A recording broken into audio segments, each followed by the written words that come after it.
I knew something inside me had begun to change long before any lesion marked my flesh or any fever clasped my bones. For it announced itself not with agony, but with a softness I had never earned, a warmth I did not trust, blooming in the hollow beneath my ribs like a secret trying to remember my name. It began on a night when the hive had fallen unusually silent. No distant riots, no clattering lifts, no shouts drifting through the vents, only a slow, measured hum, as if the whole city had lowered its voice to whisper something to itself. My body had long been a catalog of injuries, each wound recorded in tissue like a ledger of debts I could never hope to repay. And yet this sensation was new, a gentle pressure beneath my skin, warm as a lantern cupped between trembling hands. I lay on my bunk, listening to my own breath scrape through my throat, and felt the faintest ripple move outward from that warmth, threading through my veins like fingers brushing dust from forgotten shelves. Fear should have risen in me then. Any sane person would have tensed, recoiled, prayed. But I was too tired for fear, too worn down by years of surviving a world that treated breath as a borrowed commodity. So instead I let the sensation drift through me, unfurling slowly, quietly, the way a child might open its hand to reveal a secret found in the dark. If you wish to understand what it truly means, stay with me until the end. At first I thought the feeling was merely blood shifting through bruised vessels, something mundane and easily ignored. But the warmth grew more deliberate with each heartbeat, like a small animal curling itself closer within my chest. My breath hitched, not in pain, but in the stunned recognition of being touched from the inside by something that did not wish to harm me. The hive air tasted different, almost sweet, carrying a whisper of damp soil, though no such soil existed anywhere near this district. The sweetness coaxed memories I had not visited since childhood. The smell of rain on broken concrete, the way my mother hummed when she thought I was asleep, the sensation of lying beneath blankets still warm from another's body. All the things life in the hive had stripped from me long ago. I turned onto my side, fingers trembling as they brushed over the place where the warmth centered, just below the sternum, where the body remembers fear, love, and hunger in equal measure. My skin was cool beneath my touch, unbroken, yet beneath it the warmth pulsed softly, like breath against glass. There was a tenderness in it that unsettled me more than pain ever could. Pain is simple. Pain is honest. Pain sharpens the world into a blade you know how to hold. But this was a kind of mercy, and mercy has always been the most terrifying of gifts, for it demands you stop bracing against the next blow. It asks you to surrender. I whispered into the darkness, not prayer, not plea, only a small apology to myself for being so afraid of softness. The warmth answered by spreading outward, filling the hollows of my shoulders, the tightness in my throat, the old scar lines on my spine that the Mechanicus had never managed to soothe. I felt my muscles unclench as if someone far larger than me had placed a gentle hand along the length of my back. My eyes stung, though I had no tears left to give. Somewhere in the warren of corridors outside my room, a pipe groaned, the metal expanding with a shudder like an old man exhaling. Footsteps passed, then faded. The hive resumed its low, steady breathing, and I felt my own falling into rhythm with it, slow, deep, almost peaceful. That frightened me more than anything. Peace is a stranger in the Imperium. Peace is never free. But as I lay there, waiting for the warmth to sharpen into fever or rupture into agony, It remained steady, patient, almost affectionate. A small, impossible kindness pulsing beneath my skin. And though I could not yet name it, could not yet understand the shape of the presence curling itself softly through my body, I knew with a dread-tinged certainty that something had chosen me. Not violently, not abruptly, not with the thunderous arrival of divine wrath or demonic hunger. No. It came the way a hand might brush the cheek of someone who has suffered too long, gently, almost apologetically, carrying with it the faint, impossible promise that even rot can begin as comfort when the world has given you no other warmth at all. It was the scent that told me the change was no longer content to hide beneath my ribs, for at dawn, though dawn in a hive is only a dim brightening of toxic light through smog-choked vents, I woke to find the air had thickened around me with an aroma so impossibly gentle it broke something loose behind my sternum. It was not perfume, nor incense, nor the industrial coolant fumes that had shaped every breath I'd taken for years. It was green, soft, damp. Like soil turned by careful hands, like moss clinging to cracked stone, like the breath of a world that had once known spring but had long since forgotten how to speak of it. I sat up slowly, joints stiff with exhaustion, expecting the scent to vanish with movement, but it only deepened as though my stirring had coaxed it closer. The warmth beneath my skin pulsed mildly in greeting, diffusing through my limbs like sun filtered through thick leaves. It was unbearable, beautiful, wrong. The hive does not smell of growth. It smells of metal, sweat, rot, fear, machinery, desperation. The stenches of too many bodies pressed into too little space. I had lived my entire life beneath kilometers of choking architecture, where nothing natural remained except the blind vermin that fed on human refuse. Yet now, in my cramped little bunk room, I breathed in a memory that did not belong to any corner of this poisoned world. It smelled like places I had only imagined as a child when an elder once described a field she had seen before being drafted, a place she remembered with such fragile reverence that even recounting it made her voice tremble. I had never believed her. I had thought she was soft in the head. But now that same impossible scent filled my lungs as though it had come to vindicate her.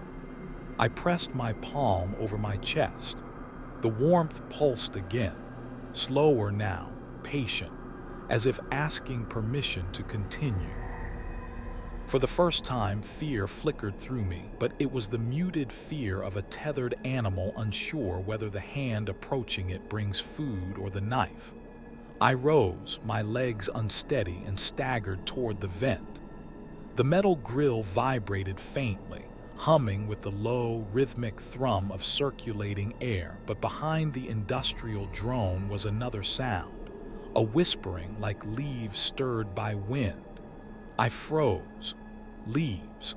I had never heard leaves. My breath fogged. Not from cold, but from the strange humidity filling the room, and the scent grew richer, layering itself with traces of overripe fruit, damp roots, and something sweetly decayed, like fallen blossoms melting back into the earth. My stomach twisted, not in revulsion, but in yearning. I did not understand that yearning. It felt ancient, older than the hive, older than my blood, as though some part of me reshaped by years of survival suddenly remembered what it meant to rest. I leaned close to the vent until my forehead touched the metal, and the warmth inside my chest swelled in answer, tender as a sigh. A soft prickling sensation spread along my arms, beneath the skin, crawling gently upward like vines searching for sunlight. I watched in quiet horror as faint greenish veins bloomed just under the surface, subtle, bioluminescent, pulsing faintly like roots drawing nourishment. They didn't hurt. They didn't itch. They simply existed as though they had always been there, waiting for the right season to reveal themselves. Season. The word struck me like a sacrament. There were no seasons here, only cycles of labor and dimmed lumens between shifts. And yet my body, traitorous and exhausted, seemed to believe it had found spring. The sweetness in the air thickened again, and I realized the scent was not merely drifting through the vent, it was emanating from me. My breath carried it. Soft, floral, edged with rot the way a dying flower carries the promise of its own renewal. I exhaled slowly, watching the mist curl before me in the faint light, and the smell grew stronger. My heart clenched, not in pain but in recognition, as though some deeper, quieter organ, one untouched by Medici or desperation, knew exactly what this meant, even if I did not. The hive around me groaned under its perpetual strain, pipes rattling overhead like bones shifting in their sleep. But within that vast metal carcass, inside my small room, inside my smaller body, something impossibly gentle continued to unfold. I felt it press lightly against my lungs, coaxing them into slower, deeper breaths. I felt it soften the tightness in my throat that had lived there since childhood. I felt it seep into the places that had been hardened by hunger, fear, and grief until they no longer knew how to move. The presence did not demand. It did not claw. It did not burn. It waited. Patient, warm, loving, in the way only ancient rot can love, thoroughly, quietly, and without condition. I sank back onto my bunk, my fingers trembling as they hovered over the glowing veins beneath my skin. My breath carried the scent of a world I had never seen, and as the warmth pulsed deeper, I understood with a kind of reverent dread that whatever had chosen me was not arriving with plague or ruin first. It was arriving softly. It began with a loosening, so delicate I mistook it at first for the fading ache of long shifts and longer disappointments. But soon I realized it was a sensation far too profound, far too intimate to belong to mere exhaustion. It radiated outward from deep within me, not from muscle or marrow, but from something more essential, something buried beneath the thresholds of pain and patience. My bones, those rigid pillars that had carried the weight of hive life, the grief of unmarked dead, the strain of endless labor, seemed to soften in their resolve. Not weaken, not break, simply release. As if every silent scream they had swallowed over the years exhaled at once in a single long, trembling sigh. I lay still, terrified of the movement that might shatter this fragile calm, yet unable to look away from the truth blooming beneath my skin. The greenish glow in my veins pulsed slowly, rhythmically, as though syncing itself with a heartbeat older than my own. Each pulse sent a faint vibration through my bones, gentle, soothing, like a lullaby hummed by a voice too vast to imagine. The hive around me clattered and moaned with its eternal chorus of machinery, a discordant symphony of metal grinding against metal, but somehow all that noise felt distant now, muffled beneath the spreading hush inside me. I had grown up believing that silence was a luxury reserved for the dead, but this silence was alive, tender, inviting. It asked nothing of me. It judged nothing within me. It simply welcomed me deeper into its warmth.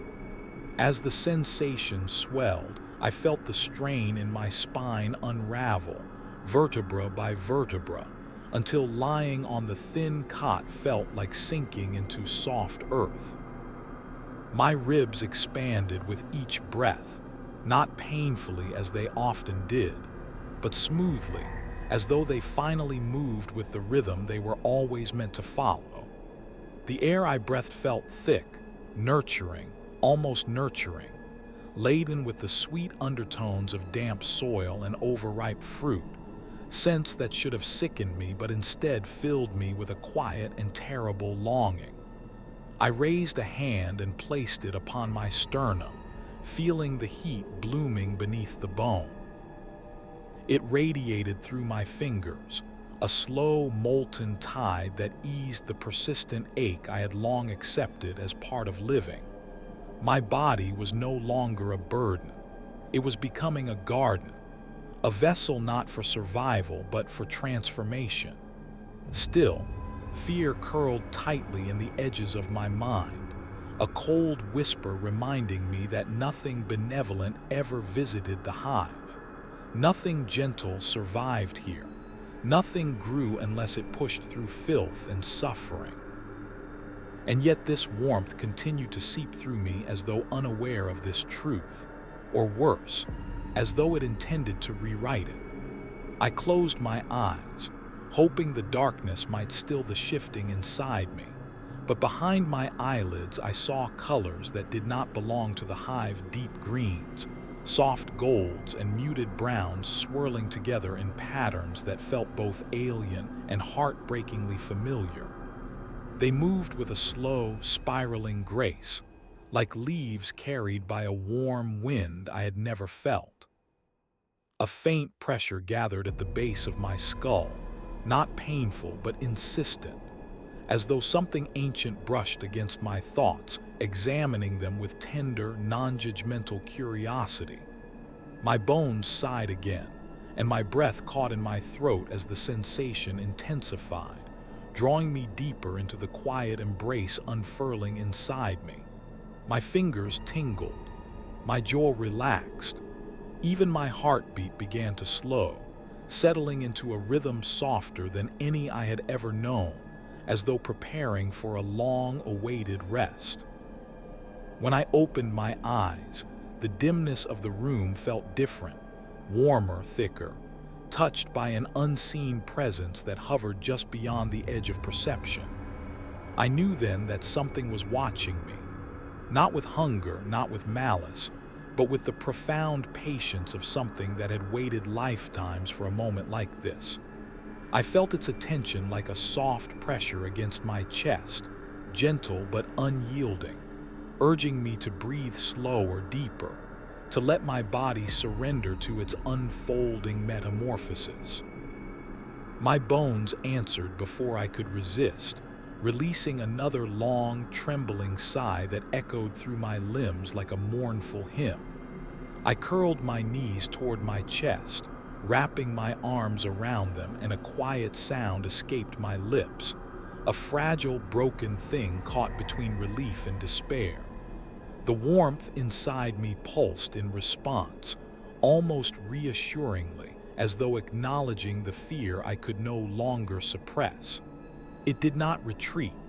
It did not apologize.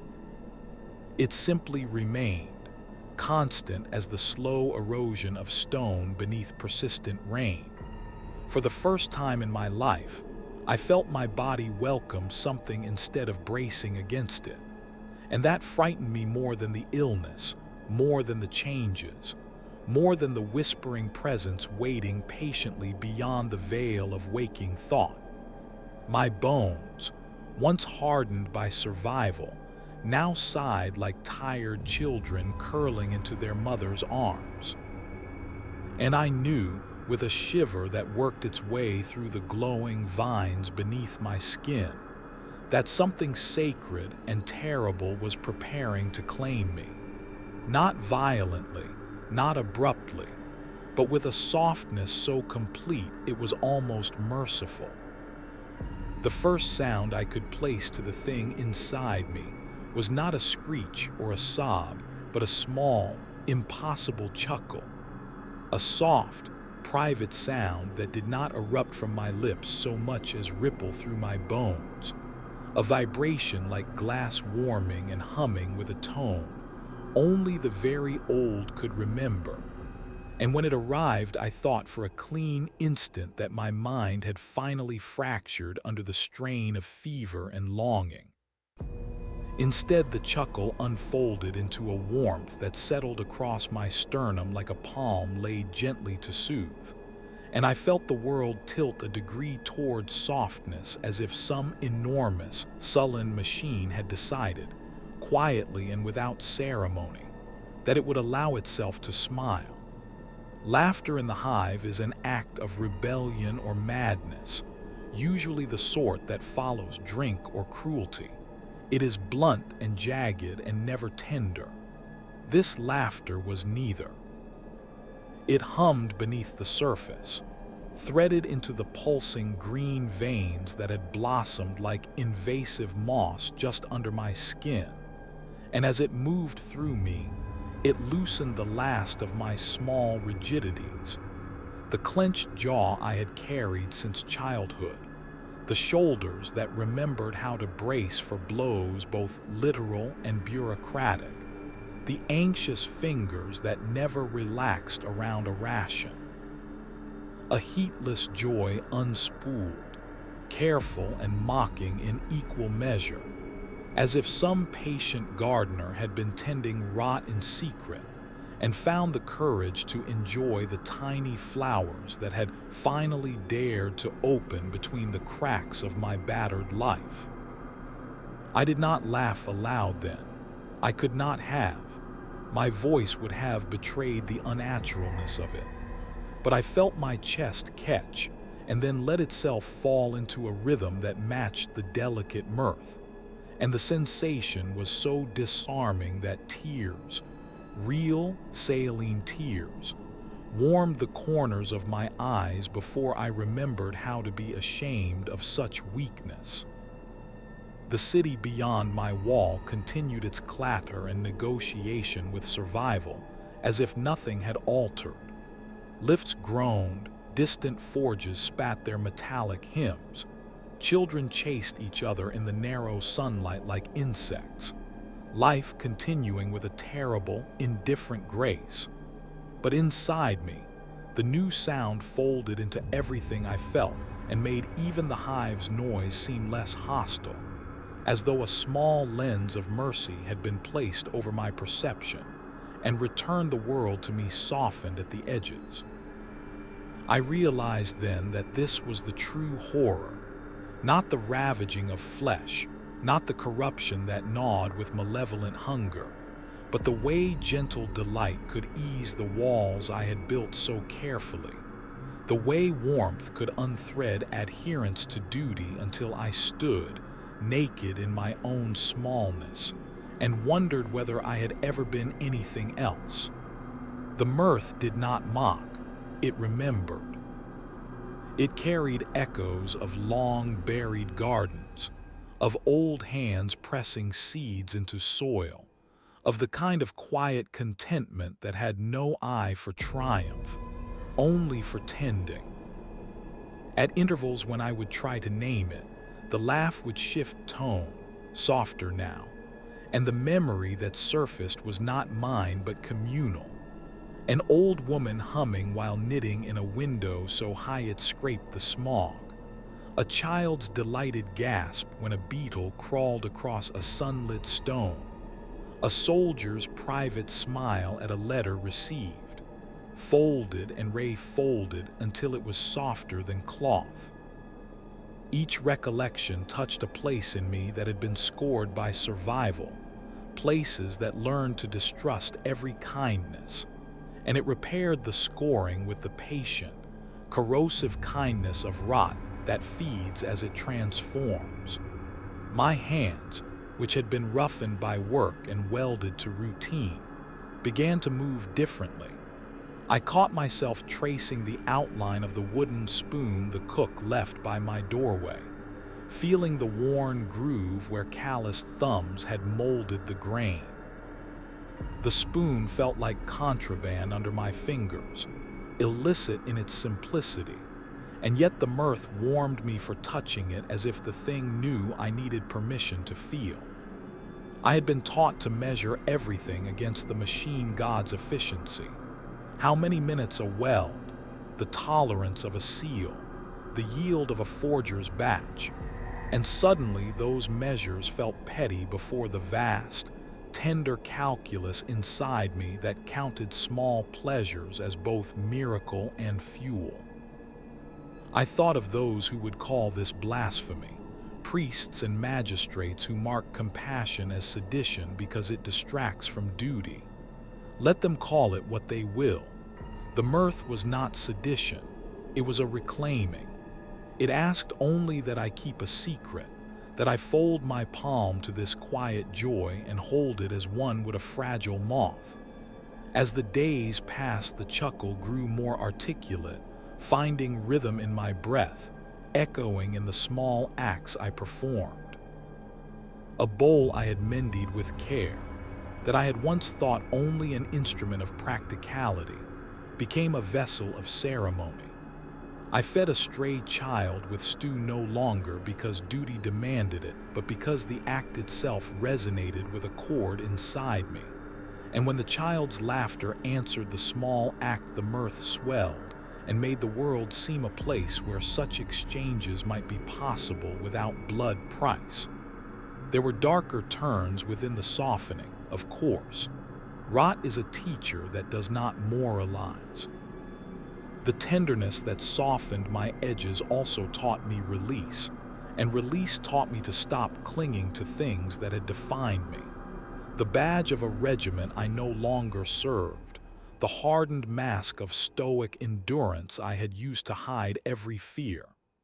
In their place slewed new habits, tending rather than hoarding, naming rather than anonymizing, listening rather than commanding.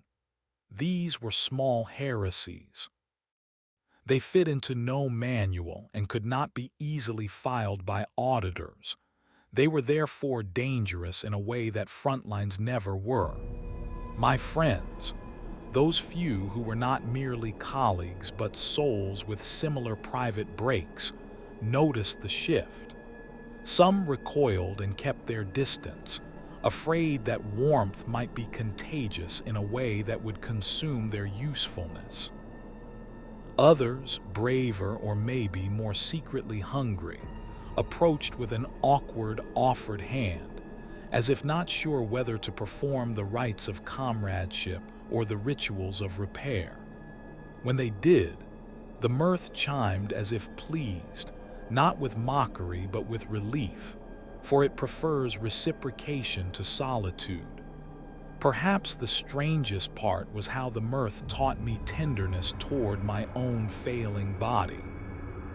Where I had once cursed every new welt and sore as weakness to be corrected, I began tending them as one would tend a wound you cannot heal, with careful washing, with whispered apologies for the harm life produces, with a stubborn refusal to let shame dictate my touch.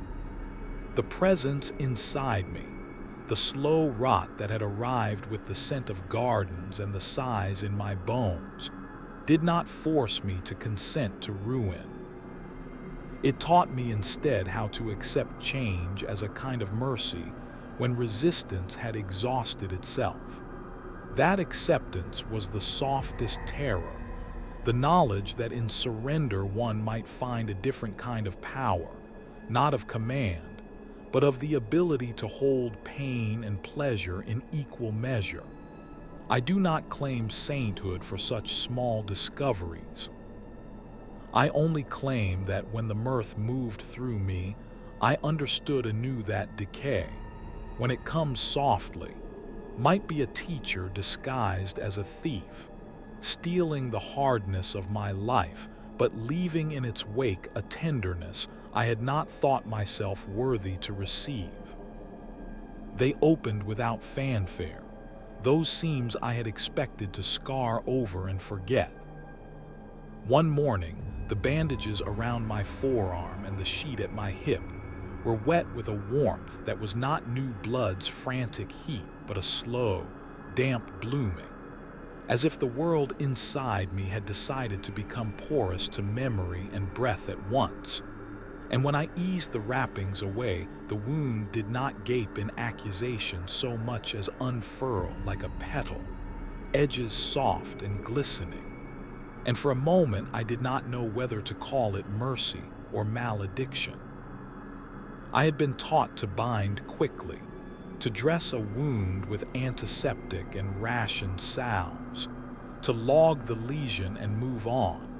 But my hands hovered uselessly because whatever lay beneath the opened skin felt less like injury and more like an answering to an old hunger.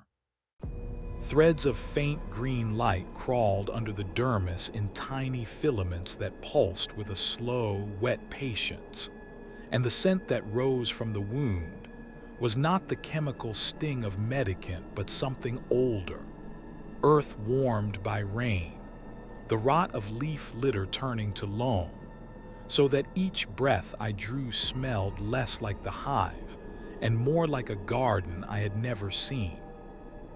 I remember thinking absurdly of children who pressed seeds into little fistfuls of dirt and vowed to wait, and in that foolish image there was a terrible clarity. My wounds had ceased to be mere breaches and had become portals through which something decided to speak. The first instinct was horror. We are trained, in the name of survival and metric, to repel any softening of the flesh. Infection is the enemy, and every oversight costs lives. But this was not the frantic, invasive corruption I had feared. There was no fevered crawling under the skin, no frantic heat that seizes and ravages. Instead, there was a slow, thorough unmaking that did not shout. It settled like dust, and then like moss, creeping into corners the bandages had tried to hide, and wherever it touched, old hurts softened as though soothed by a hand that tamed rather than tore. I felt my muscles loosen around the wound, the tight guarding that had been reflex for years dissolving into a protective, almost reverent stillness, an allowance, and the world, for once, ceased to demand I be useful above all else. People who had long been portraits of duty and efficiency now hesitated at my doorway, eyes flicking away when they met the strange green bloom beneath my skin. Some recoiled because of training, some because the sight made them remember the lost gardens their grandparents had once murmured about, and which the city had stamped into myth. A child from the lower tiers brought me a scrap of cloth, no questions asked, and pressed it against the moist seam with a seriousness that made my ribs ache. I had never been held like that by anyone in uniform or rank, and the humility of that small gesture seared me with shame and gratitude in equal measure. As the days unfolded, the wounds did not close on schedule. They opened more fully in certain places, tiny blossoms along an old scar at my shoulder, a shallow cavity at my knee that cradled a faint green luminescence, and each aperture seemed to draw out something I had kept locked away. The taste of broth at my grandmother's knee, the small thrill of a taut rope in a perpetual child's game, a laugh shared in an alley over something so ridiculous it vanished when told aloud. These memories spilled quietly, not as disordered flash but as slow, deliberate recall, and the wound's dampness took them in as if soaking them into new tissue. When I touched the place where the memory pooled, I felt warmth, not infection, a patient heat like compost releasing its slow power, the kind of warmth that invites seed rather than claiming flesh. The priests would call it a temptation. The medici would call it pathological. I could call it neither properly. It was simply there, a fact my chest had to reconcile with the creed I had carried for so long. The social contracts around me bent awkwardly. Colleagues who once measured me only by output now lingered with the awkward human impulse to help, a kindness not sanctioned by any ordinance. They whispered to one another and then, when no auditor watched, covered my limbs with extra cloth, smuggled unlisted salves that smelled of faint fruit, and offered food warm enough to forgive the sting of a sleepless shift.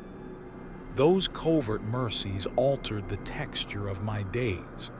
Work slowed around me not because the machines faulted, but because people chose, briefly and rebelliously, to be tender. And tenderness is a dangerous contagion, because it teaches memory that survival does not require the annihilation of feeling.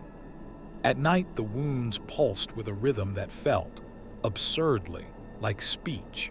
Not words, not human syllables, but a cadence that matched the lullabies my mother might have hummed had she not been taken by the conscriptions of hunger and law. I realized with a jolt that the wounds were not simply releasing old hurts. They were making a place for new growth. Where once I had expected festering and fever, the slow rot taught me to tend, to clean gently, to press folded cloth like soft planks over the opening, to speak names quietly into the damp as though appealing to something listening. It was sacramental in a way my scriptures never sanctioned, a rite of small, unadvertised care that changed who I was allowed to be. Each time I coaxed the wound with tenderness, the green filaments retreated a hair and left behind a different texture to the skin. No longer the hardened, battle-stitched hide I had cultivated, but living tissue that accepted touch without flinching. People began to notice not only the physical change but the moral one. My replies softened, my harsh edge whetted by survival dulled into questions that lingered longer than orders. The very thought frightened me more than any pain had. Identity in the hive is measured by the armor you maintain and the dead you do not feel. To feel openly is to risk being counted useless. Yet in those hours, lying with a child's cloth pressed to my arm, listening to the slow, compost-sweet odor that rose from my flesh, I tasted a different possibility. That wounds might not only mark failure, but might also become places where sorrow and memory could turn into something nourishing for those who tended them. The horror of Nurgle, the nameless patron who brings both pestilence and promise, is usually framed as cruelty. But when the change moves softly, as it did through my skin, the cruelty becomes ambiguous, muddy with tenderness. The rot taught me patience. It taught me how to let go of the brittle urgency to fix everything immediately, to allow some pains to decompose and to yield seeds for what might come next. That lesson felt subversive and holy in equal measure. When nights fell and the city's distant sirens dulled to a single recurring moan, I would sit and watch the faint glow under my skin pulse like a lantern in a graveyard, and I would whisper the names of the small things I did not want to lose, to the wound, to the rot, to whatever hands were listening. And sometimes, when the streetlight slipped through the vent and painted my bed in the color of sick gold, I would feel the wound answer with a softness that nearly made me weep. It did not promise to spare me the end, but it taught me how to sit with my ruin as if it were a patient, breathing creature in need of kindness. It arrived not as thunder or proclamation, but as a thin, intimate sound threading itself through the damp hush of my warded room. The sort of sound you only notice when the world has finally stopped shouting, and the small oddities of being can be heard without effort. And when it brushed the edges of my mind, I realized with a bolt of vertigo that whatever was speaking knew the syllables my mother used in secret. The nicknames folded into lullabies that I had vowed to forget when hunger and law demanded harder faces. It called me by a name that felt both like theft and homecoming, and the sound resonated in the green veins beneath my skin, like a tuning note matched to the filament's slow pulse, so that every cell answered in sympathy, as though remembering a covenant older than my oath to the hive. I wanted to resist at once. Doctrine trains you to name such voices as trap, seduction, abomination. But my body betrayed me. My fingers, still rough from work, curled into the cloth at my side, and I felt warmth travel up my arms in a way that had nothing to do with fever and everything to do with being held. The whisper did not speak in orders or threats. It spoke in observation and care, offering small particulars about my life as though it had been present in rooms I had believed empty. The crooked tooth I hid as a boy, the name of the alley where I learned to barter, the lullaby my grandmother hummed when the blackout came, and we pretended the dark would not notice us. Each recollection arrived like proof that the presence had been watching not to terrorize, but to gather the shape of me as someone gathers seeds, carefully, tenderly, cataloging for a purpose that might be nourishment rather than ruin. The irony of feeling observed by a god of rot and patience felt like a private joke at first, cruel against the backdrop of everything I had been taught. But the voice's tone was not triumphant at my unraveling. It was soft, so soft it sometimes felt as if a hand rested against my forehead and smoothed the knots the world had tied there. In that smoothing, I found space to breathe without performing usefulness, and the emptiness did not feel like a void, but like a basin waiting to be filled with small, honest things. I asked it nothing. There was no worship in my panic because worship is a contract, and I had no bargaining power left. Still, the whisper guided me through memories I had buried under schedules and ration lists, and when it named the fear that had lived behind my ribs for decades, it did not condemn me for bearing it. Instead, it said simply, "I know you," as if such recognition could be a benediction. Recognition, I learned in that hour, can be both comfort and weapon. The presence could have been malignant and spared me the doubt by striking abruptly. Instead, it chose proximity, and that proximity taught me the shape of my own smallness and the tenderness of being known. As days bled into nights, the whisper recurred, each time with more familiarity and less theatricality. It would appear in the hush between my breaths, in the soft pad of a servitor passing my door, in the gauze of light falling through the vent, and every time it spoke my name, it did so with a patient curiosity, asking about scars and favorite foods, about the smell of rain if I remembered it. Trivialities that a god should not need to know if it intended to conquer, but which a gardener of rot would memorize if it meant to care for the soil it tended. People began to notice the change in me, not as a sudden capitulation, but as a subtle realignment. I moved with less urgency. My hands learned again how to hold a bowl without checking the clock. My eyes lingered on the pattern of mold pooling on a neglected stone. And in the small rebellions of tenderness around me, others saw a reflection of something they too had longed to hear. A young medic who had once scoffed at talk of contagion lingered at my bedside and said nothing, only folding the quick bandage with a care that felt like prayer. A rival who kept his distance stopped by to set down an extra ration and did not search for an accounting when I did not ask for thanks. The whisper taught me how to receive these unnoticed mercies, as if each were part of a slow liturgy composed for the sole purpose of keeping a human heart breathing in a place that forbids fragility. In the quiet hours, it would tell me things that were not commands but observations about cycles. The slow way mold eats its first bite and then waits. The way seeds sometimes need to rotten before they can sprout. The peculiar tenderness of compost that remembers every life whose end it attended. And in its metaphors, I found a syntax that mapped awkwardly, horribly, to my own state.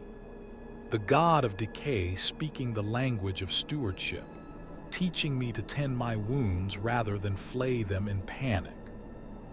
Terrifying as it was to hear such counsel from a named patron of pestilence, it was more terrifying to feel understanding in the voice. You will not be alone while you change. That promise, absurd, dangerous, settled into me like warmth settling into winter-bled bones. I did not know if I was being saved or offered a more patient ruin, and perhaps the whisper did not know either. Gods are often as surprised by their own tenderness as mortals are by their own endurance. Still, there were practical consequences. When the Mechanicus came with their practical, sanctioned arrays to monitor my lesions, the readings did not change in ways their instruments could explain, and the medics who took measurements frowned and logged anomalies. Yet when the whisper spoke thereafter, the medics moved with different hands, less haste, more measured patience, treating the wounds not as threats to be excised, but as thresholds to be sheltered. Word traveled in the slow, careful way such things travel. Through quiet glances and extra rations slid under doors in the night. Some accused me of fraternizing with a demon. Others muttered about contamination. A handful, those whose burdens were heavy and who had nowhere else to place them, came and simply sat, offering the comfort of shared silence. The god's voice taught me small rites, naming the wound before dressing it, feeding it broth warmed with herbs not listed in official stores, singing a nonsense verse stolen from childhood while I bound the damp seam. None of this was liturgical. None of it would appear in any official ledger, and that was precisely its blessing. It existed in the space between policy and survival, where a body can be taught to accept the slow pedagogy of dissolving into something that feeds others. Once, when the whisper lingered and the green filaments under my skin pulsed in quiet answer, I dared to ask it. No invocation, only a soft question. Why me? The reply was not an explanation, but a naming of the obvious. Because you will listen. That answer was both humbling and dangerous. To be chosen for attention by a god of pestilence is to stand at the edge of an austere altar that offers either annihilation or transformation. And all I could do was cradle the tender voice in the darkness and let it teach me how to be tended in return. The change inside me was not an event but a curriculum, a slow education that began by unmaking my reflexes and ended, perhaps inevitably, in something that resembled worship, though not of any throne or Mechanicus creed. At first, it taught me small things. How to linger over a bowl of stew without calculating its caloric return. How to let my hands move in circles of care, rather than the sharp, efficient motions drilled into us from induction. how to listen when another spoke without forming an immediate corrective in my mind. And each lesson unraveled the armor I had built from usefulness, until the idea of being merely human felt less like shame and more like a kind of duty unto itself. The rot, if rot is the only word those who feared everything would accept, did not assault my senses with the grotesque spectacles the heresy scribes favored. It was patient and insinuating, like a teacher who arrives with a tray of warm bread and sits with you until you remember how to chew without timing each movement by the clock. Its presence under my skin pulsed with the steady assurance of a slow tide, and as it bled through the seams of my life, it taught me that fear could be reallocated. No longer the blunt instrument that props the machine of survival, but a softer tether that could tether me to others rather than to the cold, abstract imperatives of duty. This reallocation did not happen all at once. It happened in small betrayals of habit. A guard left his post when a child collapsed in the stairwell, and he cradled the small body in his arms instead of reporting the dereliction. A clerk who had always optimized rations found himself saving an extra portion under his desk for a neighbor too proud to ask. I watched these things with a new kind of attention, noting how tenderness spread like an infection of its own, not destroying systems, but redirecting energy from the sterile engines of production into human hands that could cup a fevered brow and whisper a name. Each observation softened me further because the rot insisted on reciprocity. It would not be a parasite that only took, it asked me to take in return, to accept the small ministrations offered furtively and to learn how to give them back without accounting. Fear, once my primary currency, dwindled because the rot taught me there were other currencies: presence, patience, the gentle labor of staying. I began deliberately to practice those currencies. I sat with men and women who had been hollowed out by years of shifts and listened without interrupting. And in the space of that listening, they unspooled memories, ridiculous, beautiful, terrible scraps of life they thought had been burned away by war and hunger. And when they handed those scraps to me, I kept them like contraband, secret treasures that altered the geometry of my days. The more I kept, the less fear restrained me. In that loosened space, devotion seeped in, but devotion of an unfamiliar shape. Not blind adherence to doctrine, but a quiet, deliberate tending, a commitment to be present with what was dying and what might grow in its place. Where before I would have hardened at the sight of suffering, now my chest tightened with an ache that felt like compassion and duty braided.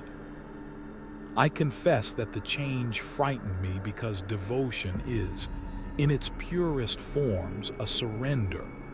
To devote is to lay down the last sharp edges of the self and trust that something, another person, a garden, a god of rot, will not take advantage of your softness, but will instead meet it with corresponding care. The whisper that had first called my name returned often now, patient as a winter root, and it taught me small liturgies. To touch the wound and name the pain aloud before bandaging it, to fold the clothes of the dead with reverence rather than speed, to plant seeds in a cracked pot hauled from a ruined terrace, and watch the slow, shamed miracle of a sprout. These acts felt illicit in a city that measured worth by output and obedience, and so I hid them the way one hides contraband prayers, folded carefully between worksheets, smuggled under the pretense of maintenance. Yet secrecy could not contain the change. The rot worked on communities rather than individuals. It made space for mutual vulnerability, and in doing so rearranged how authority worked among us. Senior technicians who once ruled with ledger and reprimand began to adopt a different manner, hovering at the edge of a ward with a tray of broth rather than a clipboard of corrections. And their presence taught juniors a new model of leadership, one that tended rather than terrorized. This shift did not go unnoticed. There were murmurs and accusations in the refectories, talk of weakness, of taint, of dangerous sympathies, but the practicalities of survival muted the shrillest condemnations. People who had never been allowed to be tender found themselves given permission by the very softness that scared them. They practiced returning the small mercies they had been given, and in that practice devotion rooted. It was in the quiet hours, when the city's engines hummed a lower octave, and the air tasted faintly of wet earth, that I first understood the theological implication of my surrender. Nurgle, the rot's patron, is often described in crude terms by those who fear him as a corrupter of bodies and minds. They speak of pustules and pestilence as if contagion and compassion were mutually exclusive. But the rot inside me taught a paradox, that decay and care can be two faces of the same coin. Where pestilence strips away pretense, it also exposes the raw places where tending matters most. I learned to bandage not as a medic does, cold, efficient, detached, but as someone who believes the act of binding a wound is itself a sacrament. I learned to sit through fever cycles not with the clinical eye of a functionary, but with the human patience of someone who will not abandon another to silence. Devotion came to mean staying with the small deaths until they become compost for new things. In that devotion, my fear translated into fidelity. Fidelity to a person beside me, fidelity to a garden sprout that had no promise of yield, fidelity to the slow work of being present. There were moments when the old training reasserted itself, when orders came down, when auditors prowled, when the practical needs of the hive demanded hard choices. And in those moments, I felt the old fear flare like a warning light. But even then, the rot's teaching had altered my responses. Where I once would have concealed human need in the ledger, I now negotiated, argued, smuggled. I became small and dangerous in the way that kindness always is under oppressive systems. The final and most intimate lesson the rot offered was this: devotion requires a witness. To devote oneself in private is simply to weep alone. The rot had given me witnesses, other wounded hands, other listening eyes, the whispering presence beneath my skin that knew my name, and in their presence my surrender felt less like defeat and more like a covenant. So I learned rites of absence and presence, how to wait at a bedside until fever breaks, how to press a palm to a brow and mean it, how to name a dead person aloud so memory lives in speech. These acts were small, and perhaps they mattered only to a few of us, but in a world that grinds human life into fuel, small acts are the most subversive. I do not pretend that Nurgle's gift is kind in any simple moral sense. Rot destroys as surely as it feeds. But the way it softened fear into devotion revealed an uncomfortable truth in my heart. That tenderness can be forged in the crucible of ruin, and that sometimes the only way to survive the end is to learn how to live into a new kind of care. It happened so quietly that at first I mistook it for exhaustion. A soft shift in perception, a tilt in the light, the subtle redirection of my gaze toward my own failing reflection in the small, cracked mirror above the wash basin. I had long avoided that mirror except for necessity, shaving, cleaning, pretending at the old rituals of normalcy. But on that evening, the dim lumen cast a gentle, moss-colored glow across the room, and something inside me urged me to look, really look, with the same patient attention I had begun offering others. What stared back was not the horror the priests had warned us about, not the grotesque caricature painted in catechisms to instill fear, but a face softened by weeks of surrender. My cheeks bore slight swelling where filaments threaded beneath the skin, but they gave my features a strange roundness, a fullness that reminded me of childhood faces, those soft, unarmored expressions before hunger carved hollows into us. The small green vines beneath my flesh pulsed faintly, like bioluminescent roots spreading through loam, and instead of recoiling, I found myself leaning closer, breath blooming faintly across the glass. My dissolution did not leer or contort. It glimmered with an eerie gentleness that felt wrong to admire, and yet impossible to deny. The first flicker of beauty arrived not from vanity, but from recognition, the sense that the person in the mirror was no longer contorting themselves around impossible expectations. There was no hardness around the eyes, no clenched jaw bracing for another day of sanctioned fatigue. There was only a person in transition, held together by forces both seen and unseen, and my heart, faithless, frightened thing that it was, felt a tremor of gratitude. Outside my narrow window, the hive hummed with its endless metallic hymn, a soundscape I once interpreted as proof of civilization, but now understood as its dirge. Yet amid that drone, the small sanctuary of my room felt suspended in time, as though the rot had drawn a curtain around me, dimming the world's cruelty so I could witness the truth of myself for the first time.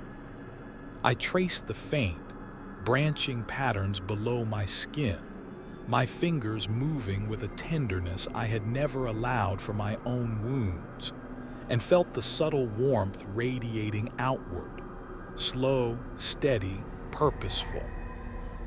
It reminded me of compost heaps my grandmother used to speak of, how warmth rises from what the world discards, how life nurtures itself quietly in decay, how the most fertile soil is born not from thriving but from surrender. That memory slipped into the present not as a haunting but as a benediction. It made me think, with shameful relief, that perhaps I had been becoming soil long before the rot noticed me. The dissolution was not only physical. I sensed it in my thinking too, in the way my opinions no longer clung to me like armor, in the way old resentments dissolved as though they were salts meeting warm water, in the way I no longer felt the need to rehearse strength for the benefit of others. The rot had unmade the scaffolding I once mistook for identity, and beneath that ruined something tender, almost human, breathed freely. I found myself lingering over small details, the curl of steam rising from a kettle, the quiet drip of condensation from a pipe, the way light catches motes of dust in a beam and makes them shimmer as though the air itself were jeweled. These details had always been there, ignored, unseen, but dissolution had narrowed my horizons into something intimate and sacred. The world's enormity no longer mattered. Smallness had become holy. There were nights when fear clawed back, whispering warnings of what awaited me if the transformation advanced too far, ostracization, containment, perhaps execution if the priests deemed my state contagious. But even fear felt different now. It was no longer the tyrant that commanded my every decision. It was a guest, a visitor whose presence I acknowledged without allowing it to reshape the room. And when fear swelled too large, the whisper returned, not coercive, not triumphant, but steady, a companion in the dark. "You are not broken," it murmured, not in words but in the slow, rhythmic pulse beneath my ribs. "You are becoming." One evening, as the hive's lights dimmed to their night cycle gloom, I lit a small wax stub, contraband, a luxury beyond my income but gifted by a medic who said nothing about where it came from. The flame flickered with a warm, flawed glow, illuminating my dissolving flesh in amber light. For the first time, I watched without dread as the green filaments beneath my skin responded, shimmering faintly, moving like roots seeking nourishment. The sight should have nauseated me, but instead I felt a sting behind my eyes, a soft ache that I realized, slowly and painfully, was awe. My fingers shook as I reached toward the candle, feeling the gentle warmth kiss my knuckles. The filaments pulsed faster there, drawn to heat the way plants lean toward sun, and when their glow brightened, I felt something loosen deep within me. A knot of self-loathing I had mistaken for backbone. In its place grew a fragile acceptance, not of corruption, not of doom, but of change. A recognition that I was no longer fighting for the version of myself the hive demanded, but tending the version the rot had coaxed forth. A version rooted not in usefulness, but in presence, in tenderness, in the dangerous, subversive act of seeing beauty in what the world calls ruin. That night I slept deeply for the first time in months, my wounds warm against the linens, my breath slow, my dreams soft. And as I drifted between waking and sleep, I felt the whisper rest beside me, not as a god or a master, but as a companion. It spoke my name once, only once, warm as steam rising from fresh soil. And for the first time in my life, I did not flinch at being known. I knew it was ending. Not my life, not precisely, but the quiet ownership I had once held over the beat of my own heart.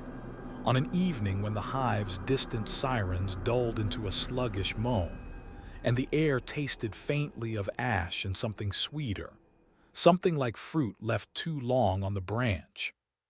I lay on my narrow cot, the sheets damp with the gentle bloom of my ever-opening wounds, and felt each heartbeat as a slow, deliberate weight against my ribs. For most of my life, that beat had belonged solely to me, a stubborn drum that persisted even when my mind begged for rest. It had hammered through shifts, battles, famines, and the long corridors of bureaucratic neglect. It had been, in its ceaseless rhythm, the only thing that truly answered to my will.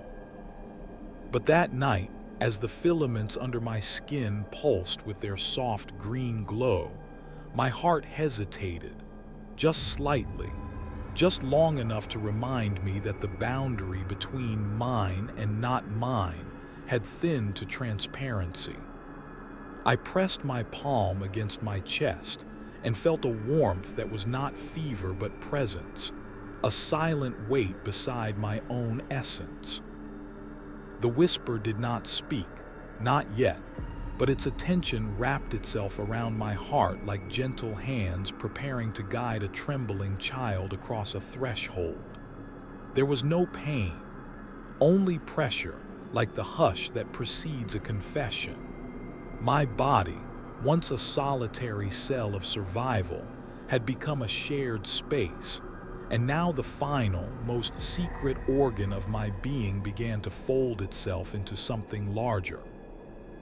I felt my heartbeat stutter and then harmonize with the slow pulse of the green veins beneath my skin.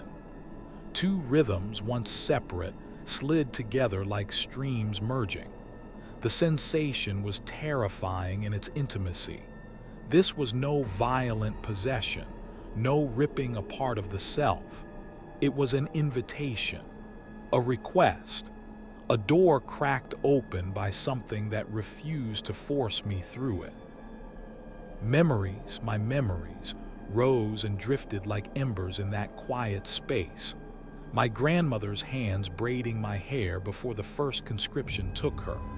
The scent of broth carried up cracked stone stairwells. The sting of cold metal against my knees during prayer.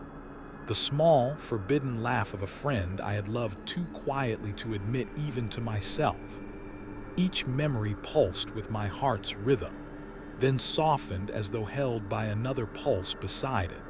One older, slower, patient beyond comprehension. I realized with a trembling awe that the presence was not stealing my memories. It was holding them, cupping them in gentle, rot-soaked palms as though memorizing the shape of my life, honoring each fragile scrap I had clung to.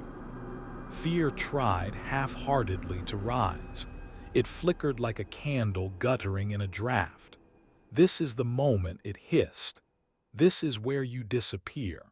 But even fear no longer spoke with conviction. The rot had thinned its voice, softened its claws. What rose higher than fear was a strange, aching grief. Not because I was dying, but because I was not. Because I was being asked to become something continuous, something woven into a pattern larger than myself. And all the small lonelinesses that had defined me trembled under the weight of that offer. My heart beat again, slow, softened, and I felt the whisper align with it, not replacing the rhythm but cushioning it, as though every thud was caught in a warm, unseen palm before it could fall. I wondered then if this was how seedlings felt when they first broke their shells. The painful, tender realization that their boundaries were no longer enough to hold what they were becoming. My chest expanded with a steadying breath, and my wounds opened the smallest bit further, releasing the scent of warm earth and distant rain. The rot inside me hummed low and reassuring, like a lullaby too old for words, and I felt an overwhelming urge to place my hand over the wound on my forearm, the one that glowed brightest in the dim light. When I did, the pulse beneath my fingertips answered, not with hunger, not with domination, but with companionship, with recognition, with a quiet, undeniable welcome. It was then that the whisper finally returned, not as sound, not as thought, but as a presence settling beside my heartbeat, easing into that last untouched chamber of myself with the humility of something that understands the sanctity of consent. I felt it shape itself around my heart like soil pressing gently around a buried seed, neither burying nor suffocating but holding, supporting, waiting. My heart, long accustomed to beating simply to push me through another day, seemed to pause in gratitude, as though it too had grown tired of being alone. The moment stretched. The hive hummed, my breath softened, and then slowly, gently, my heart allowed the presence to beat with it, not for it, with it. A duet so intimate it bordered on sacred. The rot did not triumph. It did not claim victory. It merely joined me, pulse for pulse, as though promising I would not face the final chapters of my transformation alone. Tears slid down my temples and soaked into the pillow, not from sorrow, not from fear, but from the unbearable tenderness of being accompanied in a world that had never once made room for such gentleness. My heart beat again, steady, warm, and for the first time since I was a child, I felt a sense of belonging that did not rely on obedience or utility. My heart was no longer mine alone, but neither was it taken from me. It had become shared soil, a small sacred ground in which two rhythms grew together, slow and patient as rot, steady as devotion. I whispered my name into the dimness, testing the shape of it in a world where I was no longer only myself. And the pulse beneath my palm answered not with words, but with a warmth that promised, "You are still you. You are simply not alone." The last evening unfolded not with spectacle, but with a hush so complete it felt as though the entire hive had leaned close to listen, waiting for my final breath to choose its direction. The lumen strips flickered their sickly yellow glow, and in their trembling light I sat upright on my cot, one hand resting over the warm pulse in my chest where two heartbeats, mine and the patient presence within, had learned over days and nights and small surrenders to move in gentle unison.